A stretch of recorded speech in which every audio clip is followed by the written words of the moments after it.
Muammar al-Gaddafi while on an official visit to that country. The motion tabled at City Hall today to clear the way for internal elections for mayor and deputy mayor is deferred to the next statutory meeting. And Commissioner of Police has dismissed claims by the political opposition that his appointment is unconstitutional. The details of these and other stories on, of course, the Diamond Mineral Water and Sports News and more in tonight's news. Good evening, I am Janelle Prasad. And I'm Paul Moore. With this edition of the 6 o'clock news for today, Monday, January 12, 2009. Here's what's happening. Thanks, Janelle. President Barry Jagdeo held his first round of cooperation talks with Libyan leader Muammar al-Gaddafi while on an official visit to that country. President Jagdeo and Colonel Gaddafi's meeting yesterday was preceded by a banquet last evening where the Guyanese leader lauded Gaddafi's role in strengthening cooperation between Libya and Latin America and the Caribbean. Everything reports. Libya's leader, Muammar al-Gaddafi, yesterday received President Barry Jagdeo and delegation on a three-nation Middle East tour. The leader and President Jagdeo met and discussed the promotion of a cooperative relationship between the two unions of Africa and Latin, as well as international issues of common concern, particularly political and economic development. During the meeting, President Jagdeo outlined the investment opportunities in Guyana and his government's willingness to work with foreign investors. The talks were centered around agricultural and energy investment, and the Guyanese leader used the opportunity to showcase Guyana's vast natural resources that are conducive for agricultural purposes. Mr. Jagdeo also expressed his gratitude for the primary role by the Libyan leader in the strengthening of relations and cooperation between the African and Latin American and Caribbean groupings. The meeting and banquet was attended by a number of top business officials in that North African country.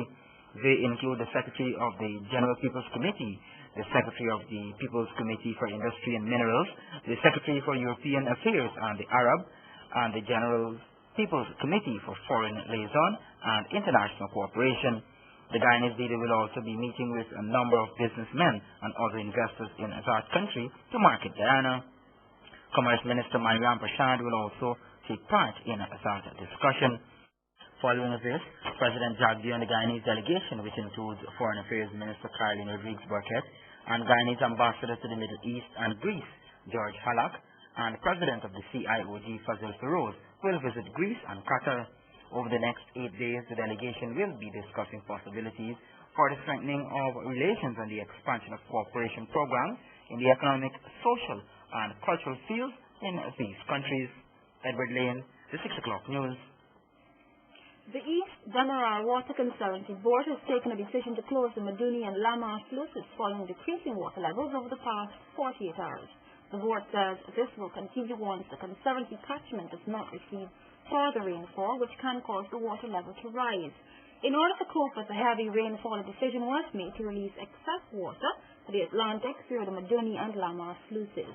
Water the East Demerara Conservancy was also released from the Land of Canaan, Kofi and Konya sluices into the Demerara River. Under the Conservancy Adaptation Project, the Lama sluice will be upgraded to operate mechanically. The Ministry of Health has taken its medical outreach program to schools affected by the flood. Minister within the Health Ministry, Dr. Barry Ramcharan, says the program started after reports of reduction in school attendance surfaced. Details from Onika Jones.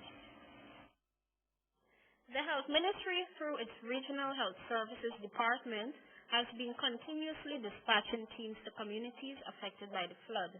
Chief Medics Maurice Jeffrey says based on reports, most cases continue to be those of acute respiratory infection, diarrhea, and skin rashes. He noted that the ministry is fully stocked with medical supplies to treat those conditions. As you can see, we have adequate supply of drugs. We have drugs for cold and coughing and fever, diarrhea, skin infection, eye problems. So we have a variety of drugs, but specifically for flood-related conditions. We have other drugs stored, but those are basically for chronic diseases. Meanwhile, the Health Ministry is collaborating with the Ministry of Education to ensure students attending affected schools are treated. The Chief Medics today dispatched teams to the South Ramsdale primary and secondary schools. We have now extended our services to the schools. So we are working on the schools around Georgetown. We began on Friday. Today is Monday. We would be working at some other schools today. On Friday we work St. Barnabas and Cummings Lodge Secondary. In the meantime, Medex Jeffrey is reiterating the call for sick persons who are unable to seek medical attention to call the ministry. The Health Ministry has since treated more than 3,000 persons in affected communities. Onika Jones, this is Plot News. Former treason accused Mark Wenscop appeared in the Blairmouth Magistrates Court today after being charged with obstruction of traffic and failure to display name and address on a goods classified vehicle. Wenscop pleaded not guilty to the charges, and the matter was postponed until January 26th. Wenscop was arrested Sunday last after he refused to pay the toll to cross the Burbage River Bridge. He made park his vehicle in one of the entrances to the bridge and went with another car to East Burbage. The motion tabled at City Hall today to clear the way for internal elections for Mayor and Deputy Mayor had to be deferred to the next statutory meeting. GGG Councillor Llewellyn John told this newscast that the motion was deferred so that parties involved could gather more information on the issues to be debated. Mr. Archibald has the details. We are asking that it be referred to the 26th. The reason for that is to give the parties who will be affected by the motion an opportunity to have second thoughts. To be referred. The issue of having elections is still there. The issue of elections of mayor and deputy mayor must go on, even though the local government reforms do not envisage the holding of elections to the public at this time. Georgetown City Councillor and Attorney at Law, Llewellyn John. John added that the motion which was filed was not a direct attack on Hamilton Green, as Mr. Green lamented in some sections of the media. Today was dubbed D-Day for Mayor Green after serving as mayor of Georgetown for 12 years, as it was anticipated that the day would have seen councillors vote for a new mayor and deputy mayor.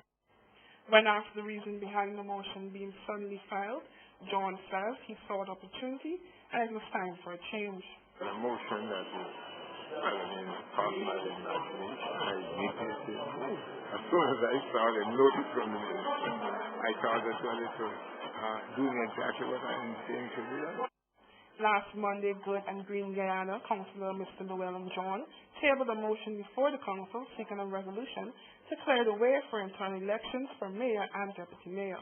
Although local government elections have been delayed, John has continued argued that it could not affect the holding of polls for mayor and deputy mayor, which could be constitutionally done at the council's level.